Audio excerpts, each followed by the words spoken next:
फरासखाना police station अंतर्गत जो बुधवारपेठचा area आहे त्या एरियामध्ये आम्हाला गोपनीय बातमी मिळाली की डिस्को नावाची जी बिल्डिंग आहे त्या बिल्डिंगमध्ये काही बांगलादेशी सस्पिशियस इसम तिथे राहत आहे.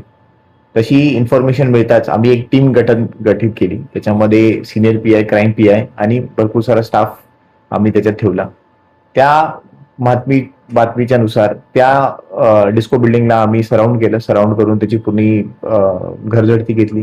तेव्हा तिथे आम्हाला 9 बांगलादेशी महिला अशा मिळाल्या आणि एक बांगलादेशी पुरुष हा त्या बिल्डिंगमध्ये मिळून आला.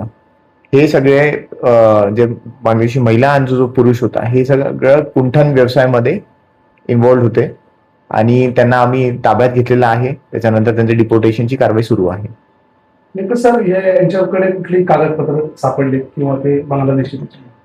येस, यांचे फॉर्ज जे आधार कार्ड आहेत, जे डुप्लिकेट आधार कार्ड ते बनवतात तसे आधार कार्ड त्यांच्याकडे मिळालेले आहेत.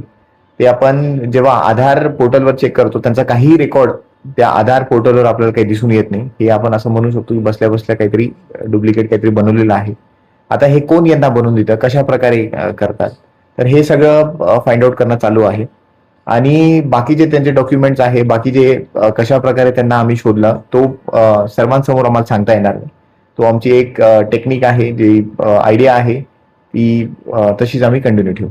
नेमकी आताची परिस्थिती काय, त्यांना कुठे ठेवले किंवा त्यांच्यावरती नेमकी काय कारवाई करतात? त्यांच्यावर डिपोर्टेशनची कारवाई झाली आहे. डिपोर्टेशनच्या कारवाईमध्ये संबंधित डिपार्टमेंट्स आम्ही कळवत असतो.